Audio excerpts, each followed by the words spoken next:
Hello everyone, कैसे हैं आप सब लोग। मैं हूं नीरज कुमार कैथल और आप देख रहे हैं for nurses preparation YouTube channel. आज के इस वीडियो में हम डिस्कस करेंगे कुछ important multiple choice question and answers की, जो कि upcoming exams like NORCET, ESIC and CHO 2021 के लिए इम्पॉर्टेंट होने वाला है। So let's begin our today's video. Our question number 1 is the immunity that is transferred from maternal antibodies to fetus transplacentally and to infants through breast milk to protect them till their own immune system matures to function is a kind of। उस immunity का नाम आपको बताना है जो कि antibodies के रूप में माँ से प्लेसेंटा के द्वारा फीटस में या फिर माँ से ब्रेस्ट मिल्क के द्वारा इन्फेंट्स तक पहुँचती है।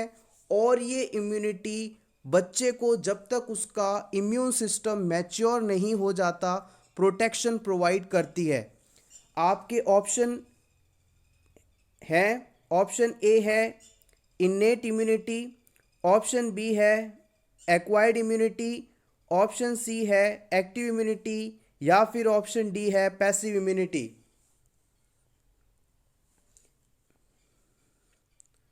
The right answer of this question is option D. Passive immunity वह इम्यूनिटी मानी जाती है जो कि बच्चे में माँ से प्लेसेंटा या ब्रेस्ट मिल्क के द्वारा आती है। आइए एक्सप्लेनेशन देख लेते हैं। सबसे पहले बात करते हैं इन्नेट इम्यूनिटी की। Innate immunity is inherited by the organisms from the parents and protect it from birth through out life. Innate immunity उस प्रकार की इम्यूनिटी को कहा जाता है जो कि इनहेरिटेड रूप से या जेनेटिक रूप से पेरेंट्स से बच्चों में ट्रांसफ़र होती है और इस इम्यूनिटी के द्वारा पूरी लाइफ बच्चों को प्रोटेक्शन मिलता है। Second, the immunity that is individual acquires after birth is called adaptive और स्पेसिफिक इम्यूनिटी। जन्म के बाद बच्चे के द्वारा या इंडिविजुअल के द्वारा जो इम्यूनिटी प्राप्त की जाती है उसे अडेप्टिव इम्यूनिटी या फिर स्पेसिफिक इम्यूनिटी के नाम से जानते हैं। थर्ड है active immunity. Active immunity is the immunity in which a person own cell produce antibodies in response to infection और वैक्सीनेशन। इम्पॉर्टेंट, एक्टिव इम्यूनिटी का वह प्रकार है जो कि हमें वैक्सीनेशन या इन्फेक्शन के बाद मिलता है। यदि किसी बच्चे में या किसी पर्सन में कोई इन्फेक्शन हुआ और उसकी इम्यून सेल्स के द्वारा उसके अगेंस्ट एंटीबॉडीज़ बनाए गए तो ऐसी इम्यूनिटी को एक्टिव इम्यूनिटी कहा जाता है। Question number 2, who is known as father of cell. Friends, थोड़ा सा पीडीएफ का अरेंजमेंट कुछ सही नहीं हो पाया, इसलिए आपको ये गैप देखने को मिलेगा। आपको अगर ये पीडीएफ चाहिए तो इस वीडियो को देखने के बाद इस वीडियो के अंदर हमारे टेलीग्राम चैनल का लिंक है, आप वहाँ पर जाके इस पीडीएफ को डाउनलोड कर सकते हैं। Who is known as father of cell. आपके ऑप्शंस हैं, option A Robert Koch, option B Joseph Lister, option C Robert Hooke या फिर ऑप्शन डी लुइस पास्चर।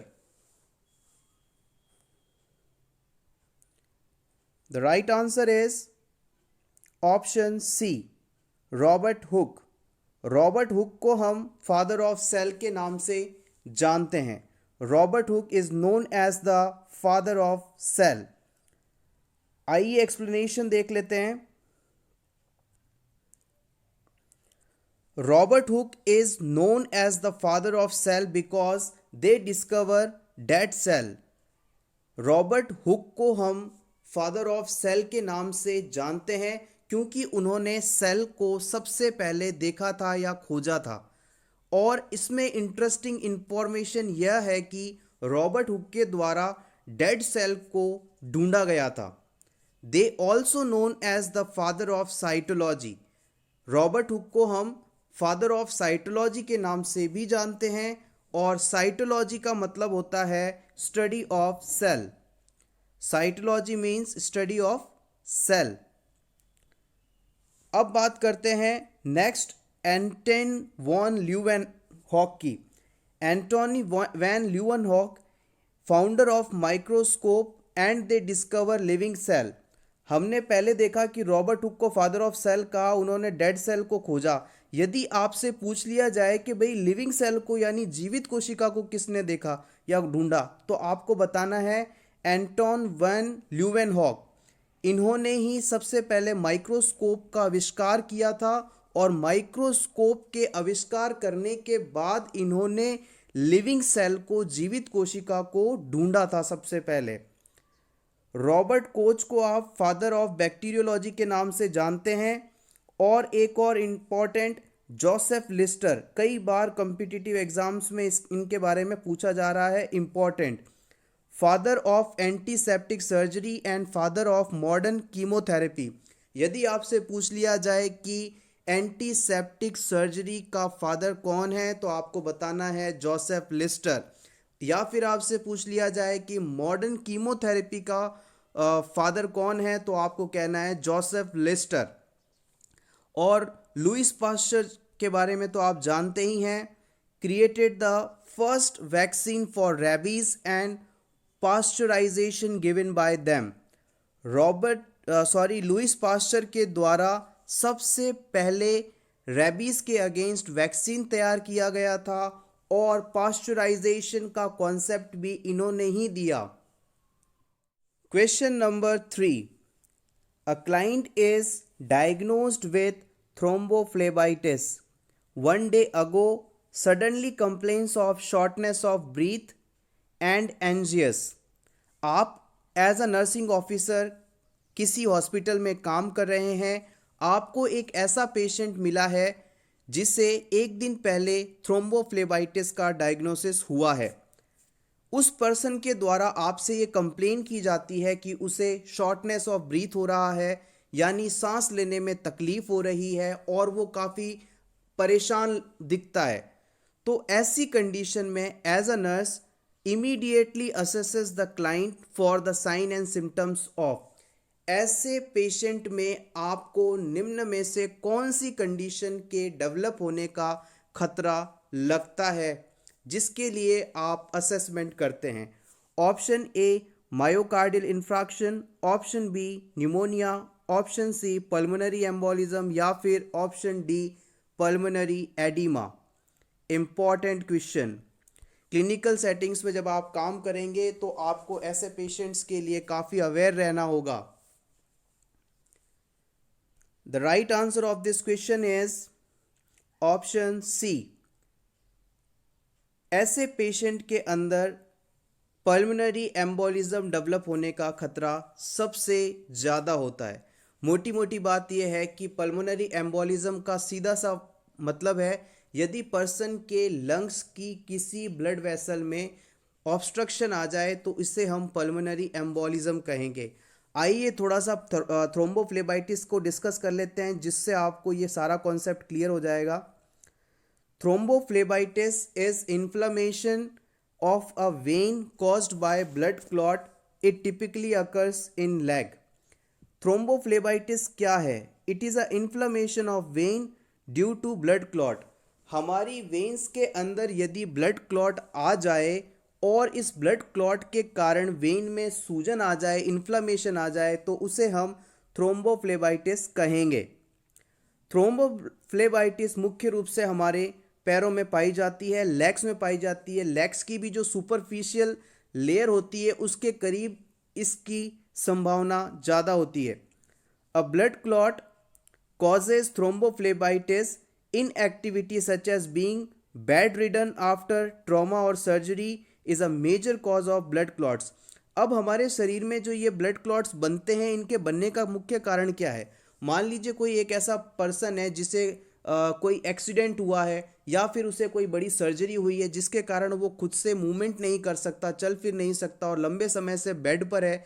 तो ऐसे पेशेंट्स के अंदर, उनके लेग पार्ट के अंदर ब्लड क्लॉट फॉर्मेशन होने के संभावना ज़्यादा होती है। The main reason of forming blood clots in the legs of a person who is immobilized. You can also develop a blood clot if you sit still for a long time, such as during the plane ride or a car ride.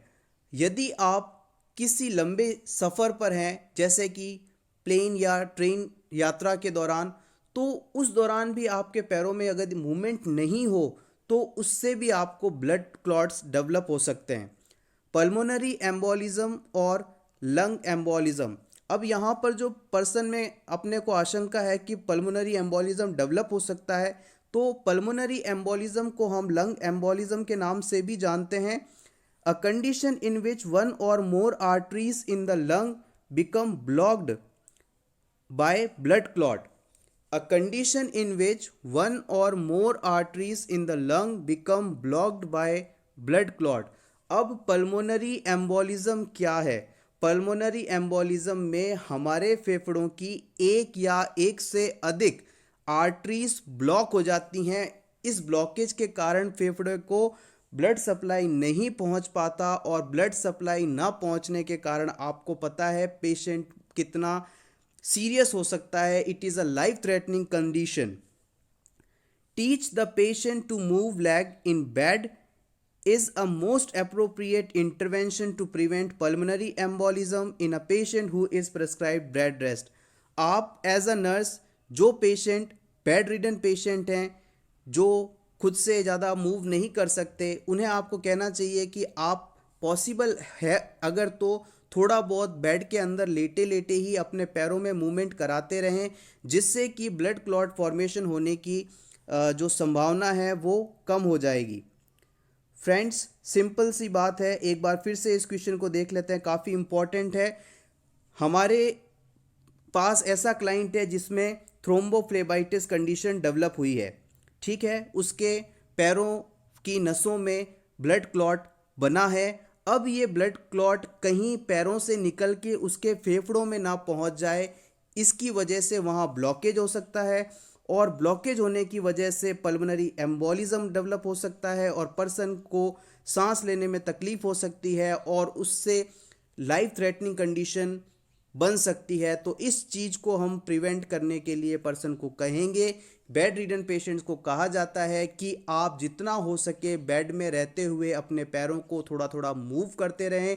यदि patient unconscious है या बिल्कुल भी movement नहीं कर सकता तो इस चीज़ को बचाने के लिए हम उसके पैरों में डीवीटी पंप लगा देते हैं। डीप वेन थ्रोम्बोसिस पंप आते हैं, डीवीटी पंप्स आते हैं, उनको लगा दिया जाता है। उन पंप्स से क्या होता है कि उन पंप में एयर भरती है और एयर निकलती है, तो इससे उनके जो कफ मसल वाला एरिया है वहाँ पर प्रेशर बढ़ता रहता है और ब्लड क्लॉट फॉर्मेशन की जो संभावना है वो कम हो जाती है। फ्रेंड्स, जिन स्टूडेंट्स ने हाल ही में राजस्थान सीएचओ का एग्ज़ाम दिया था, उनके लिए एक इन्फॉर्मेशन है, हो सकता है करीब एक हफ्ते के अंदर उनका रिजल्ट डिक्लेयर हो जाएगा। Question number 4, a client with myocardial infarction suddenly becomes tachycardic, shows sign of air hunger as being coughing, frothy, pink tinged sputum occurs. Initial nursing intervention should be done. एक client जो कि जिसमें myocardial इंफ्राक्शन condition मौजूद है या फिर हम कह सकते हैं एमआई का पेशेंट है, अचानक से उस पर्सन के अंदर टैकीकार्डिया कंडीशन डेवलप होती है, उसकी हार्ट रेट बढ़ने लगती है और एयर हंगर, उसे सांस लेने में तकलीफ होने लगती है। एबनॉर्मली वो सांस लेता है, तेज़ी से सांस लेता है और उसके साथ ही उसको कफिंग होती है, खांसी आती है। खांसी के साथ उससे उसके मुंह से झागदार स्पूटम बाहर निकलता है, पिंक टिंग्ड झागदार स्पूटम निकलता है। इस सिचुएशन में आप क्या नर्सिंग इंटरवेंशन करेंगे? Option A Lasix, oxygen, nitrates, morphine, propped up position, या फिर option B morphine, oxygen, nitrates, aspirin, या फिर oxygen, thrombolytic, aspirin, amoxicillin, inotropes, या फिर oxygen, aspirin, beta blockers, nitrates. Very important question.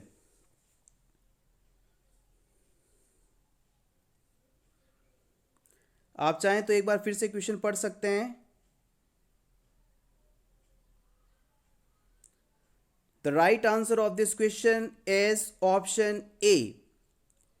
MI के patient में यदि सडनली टैकीकार्डिया डेवलप हो जाए, एयर हंगर आए, कफिंग में फ्रूटी पिंक टिंग्ड स्पूटम आए, तो ऐसी सिचुएशन में हम पर्सन में लेसिक्स लगाएंगे, ऑक्सीजन देंगे, नाइट्रेट्स एडमिनिस्टर करेंगे, मॉर्फिन देंगे और उसको प्रॉप्ड अप पोजीशन देंगे। प्रॉप्ड अप पोजीशन का मतलब है बैठे हुए पोजीशन में ला देंगे, या फिर सिंपली कहें तो फॉरवर्ड्स पोजीशन में उसे लेकर आएंगे।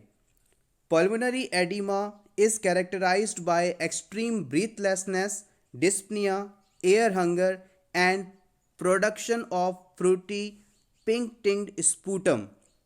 यदि किसी पर्सन में पल्मोनरी एडिमा है तो पल्मोनरी एडिमा के कारण उससे ब्रीथलेसनेस होगी, डिस्पनिया होगा, एयर हंगर होगा, production of frothy pink tinged sputum होगा।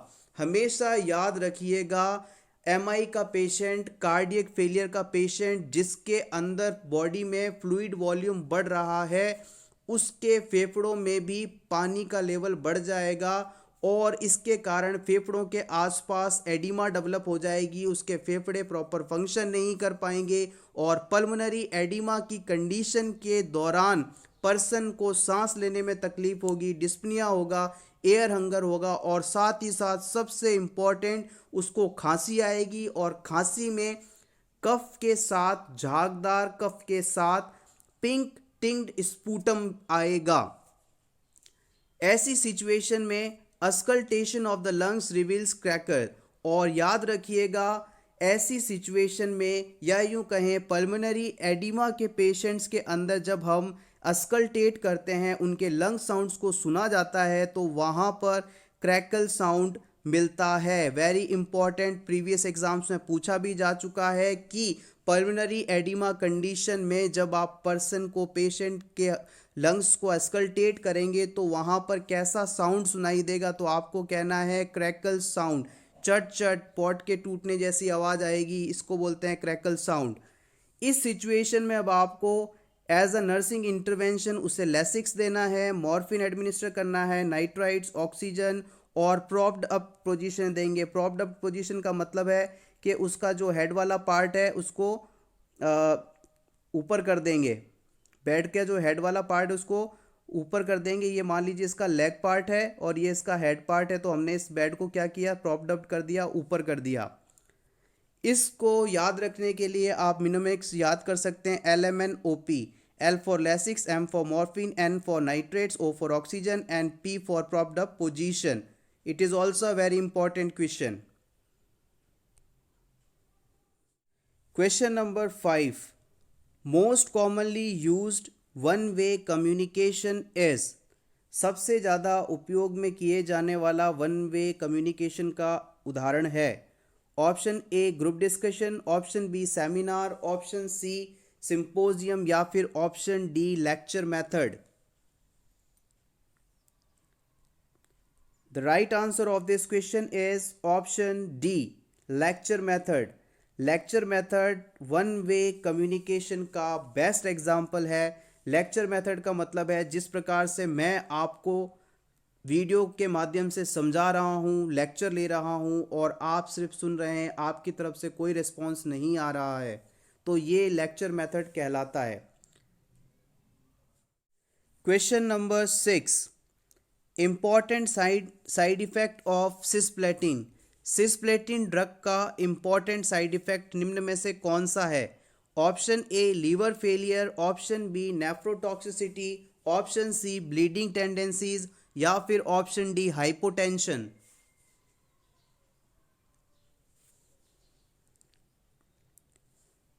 The right answer of this question is option B.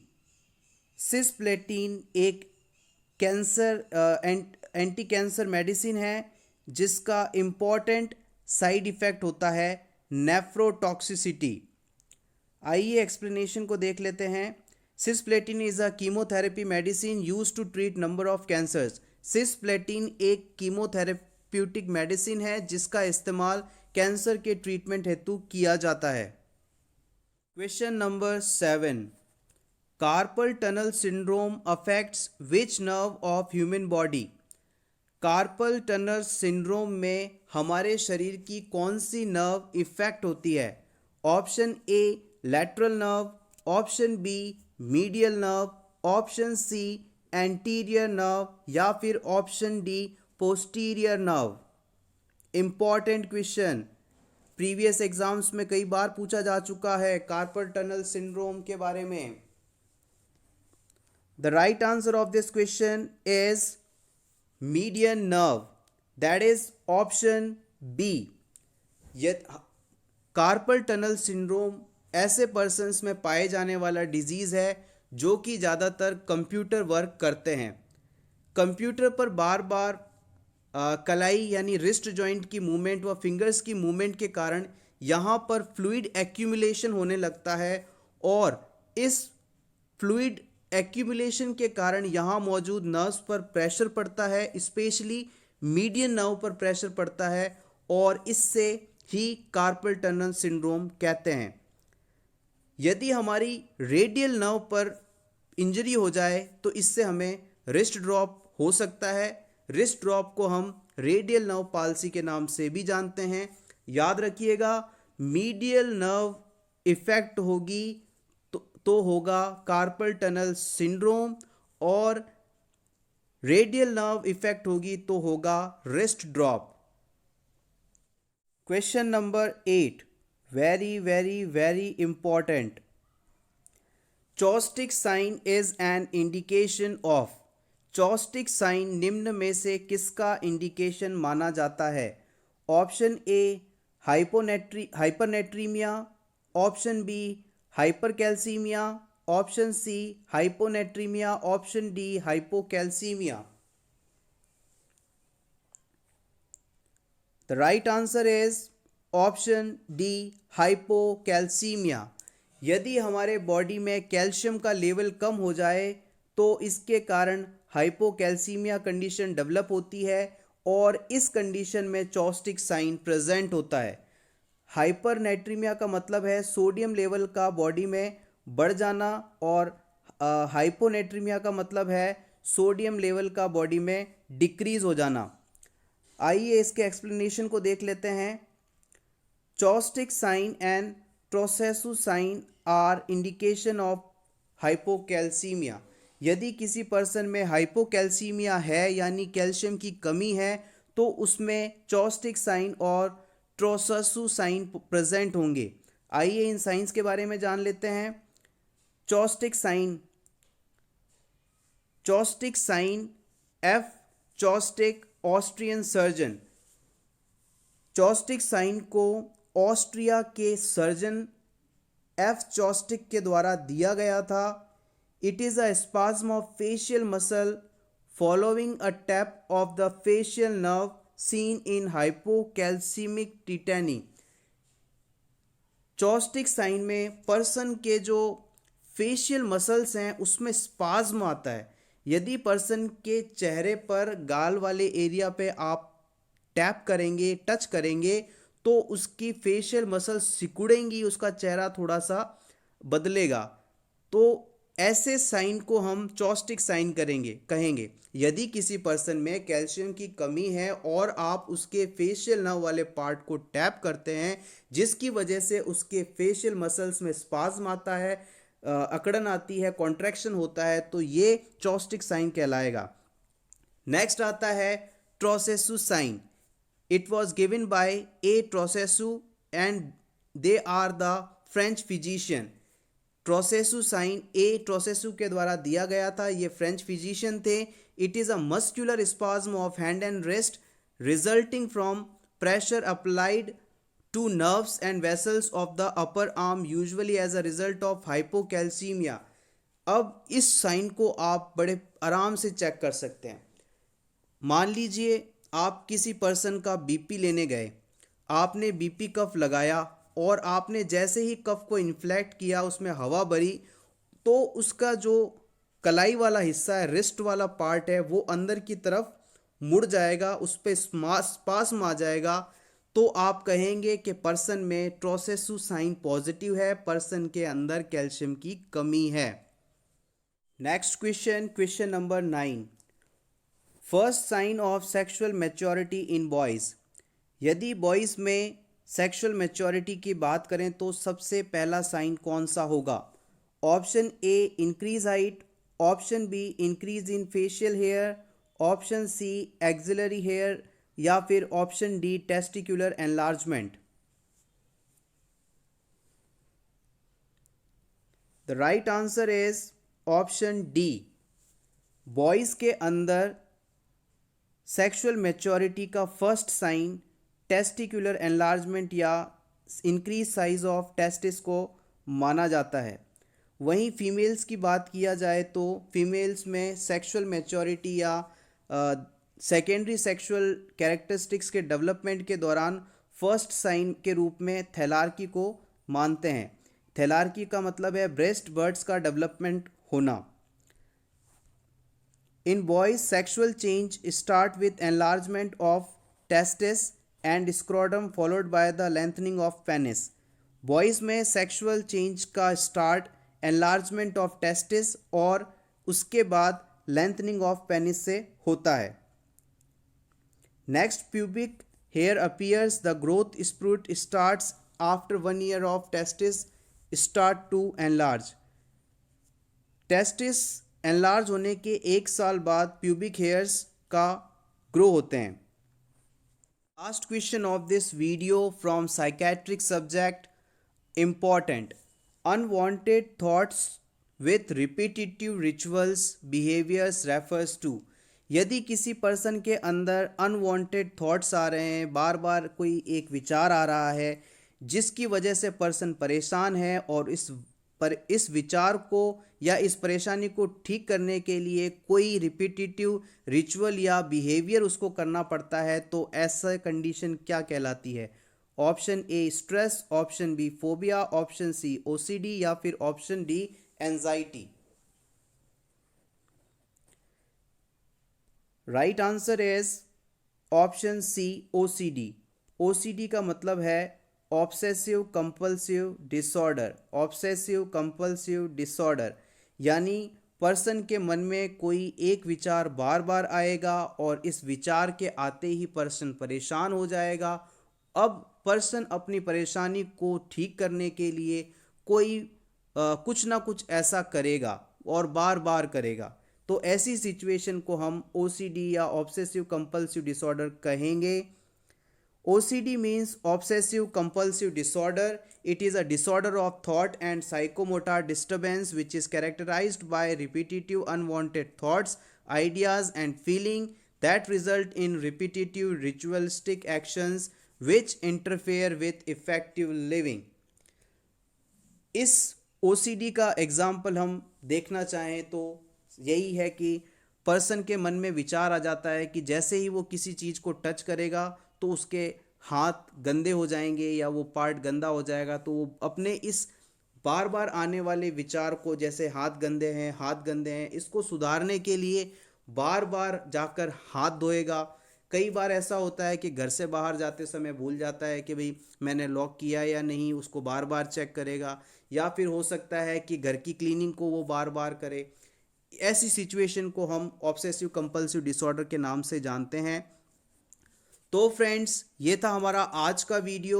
Thank you so much video पूरा देखने के लिए। अगर आपको ये वीडियो अच्छा लगा हो तो प्लीज़ इसे लाइक कर दीजिएगा।